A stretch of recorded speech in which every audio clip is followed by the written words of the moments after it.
tuko hapa Arusha kuhudhuria na tumetoka kufungua mkutano wa EITI duniani. Wamekuja kufanyia mkutano wao hapa nchini kwetu mkoa wa Arusha. Ni jambo la heshima kwa nchi yetu, na heshima hii tuirudishe kwa rais wetu Mheshimiwa Dr. Samia Suluhu Hassan kwa namna ambavyo anaendelea kufungua fursa za uwekezaji, kufungua diplomasia. Kwa hiyo tunaona kila kukicha dunia inakuja Tanzania kwa mambo mbalimbali, ikiwemo mikutano ya kimataifa kama huu ambao nchi nyingi zimekuja katika huu mkutano ambao tumemaliza kufungua. Nimekuja kumwakilisha Mheshimiwa Naibu Waziri Mkuu Mheshimiwa Dr. Doto Mashaka Biteko. Nitumie nafasi hii kumshukuru sana Mheshimiwa Rais wetu Dr. Samia Suluhu Hassan kwa commitment yake na serikali anayoongoza ya awamu ya 6 ya kuhakikisha sisi Tanzania kama mwanachama wa nchi duniani ambazo zinatekeleza ili takwa la kuweka uwazi wa mapato yanayolipwa na kampuni ambazo ziko kwenye sekta ya madini, sekta ya gesi na mafuta. Malipo yao kwa serikali yawekwe wazi, ndio matakwa ya hii EITI standard ambayo kimataifa leo inafanyika hapa, lakini vile vile na serikali kudisclose kile ambacho imepokea kutoka kwenye kampuni hizi. Initiative hii ilianza mwaka 2008 na Tanzania mwaka 2015 15 tukatengeneza sheria inaitwa Data Act.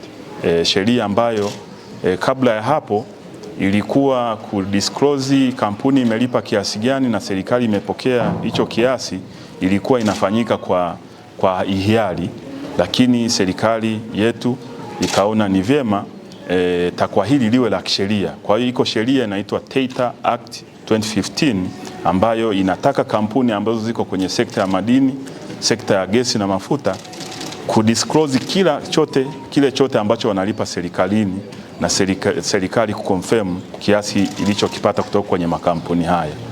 Kwa hiyo ni mafanikio makubwa tumeyapata, na dunia sasa imekuja kujifunza namna ambavyo Tanzania imekuwa mfano katika utekelezaji wa hii initiative ya EITI. Nimpongeze ndugu yangu kakaangu Mheshimiwa Anthony Peter Mavunde, Waziri wa Madini, kwa kusimamia vyema maono ya Mheshimiwa Rais ya kuweka uwazi katika usimamizi wa rasilimali za nchi, lakini tukupongeze pia kwa kazi nzuri ambayo unaifanya ya kumsaidia Mheshimiwa Rais katika eneo ambalo amekuamini kama Waziri wa Madini. Tunaona mageuzi makubwa kwenye sekta hii chini ya usimamizi wako. Mheshimiwa Waziri, hongera sana.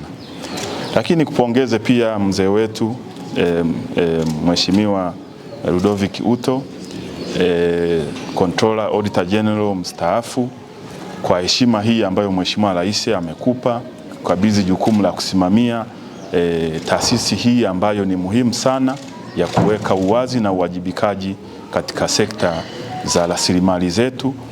Na tumetoka kuiambia dunia kwamba pamoja na kwamba wamekuja hapa Arusha katika huu mkutano, lakini kupitia Royal Tour, kazi nzuri ambayo imefanywa na Mheshimiwa Rais wetu, dunia imejua fursa zilizopo nchini kwetu za kitalii.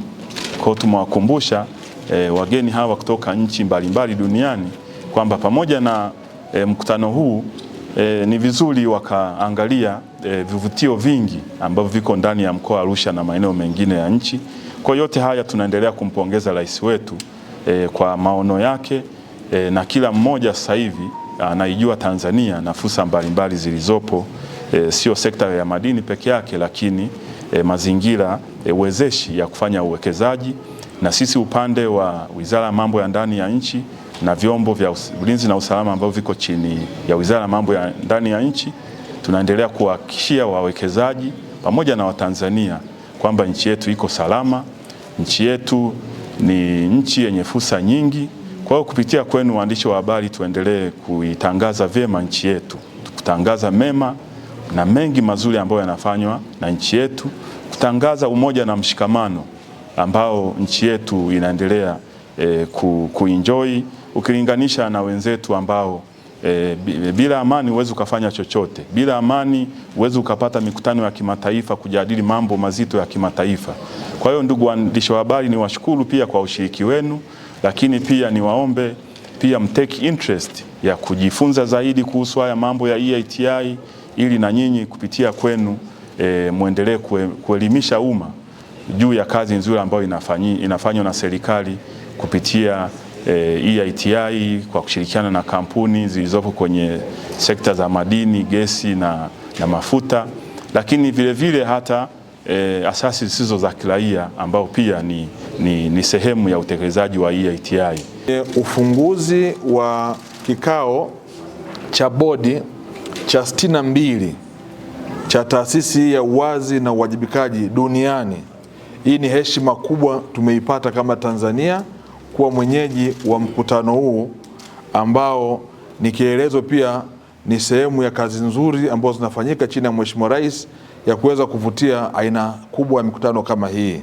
Kama alivyosema Mheshimiwa mgeni rasmi, ni kwamba nchi yetu ya Tanzania na sisi pia ni wadau wakubwa kwenye kuhakikisha kwamba eneo la uwazi na uwajibikaji kwenye sekta ya uziduaji inapewa kipaumbele kikubwa sana. Wananchi wengi wamekuwa na hamu na kutamani kuweza kujua nchi yetu inanufaikaje na rasilimali ambazo Mwenyezi Mungu ametujalia. Imekuwa ni kilio cha wananchi wengi kuweza kufahamu juu ya uwazi kwenye sekta hii. Tanzania hivi sasa ni kati ya nchi ambazo zinafanya vizuri sana, na ndio maana ilikuwa rahisi kuweza kuvutia mkutano huu kuja kufanyika hapa nchini Tanzania, kwa sababu kutoka ripoti ya 13 mpaka 14 viwango vimeendelea kupanda mwaka hadi mwaka. Tafsiri yake ni kwamba katika eneo hili sasa kama nchi tumejizatiti kuhakikisha kwamba tunaweka taarifa zote wazi ili wananchi waweze kufahamu kinachoendelea katika sekta hii ya uziduaji. Na kubwa kuliko yote ni wananchi lazima pia wafahamu rasilimali ambazo Mwenyezi Mungu ametujalia zina mchango gani katika maisha yao ya kila siku, katika kuimarisha uchumi wetu, lakini vile vile katika kuimarisha masuala ya kijamii. Hivyo niendelee kusisitiza tu kwamba sisi kama wizara ambao ndo hasa wasimamizi wakubwa katika eneo hili chini ya mwamvuli wa TEITA hapa Tanzania, tunaendelea kuhakikisha kwamba taarifa zote zinawekwa kwa uwazi ili wananchi wa Tanzania waweze kufahamu kile ambacho kinapatikana kupitia rasilimali ambayo Mwenyezi Mungu ametujalia.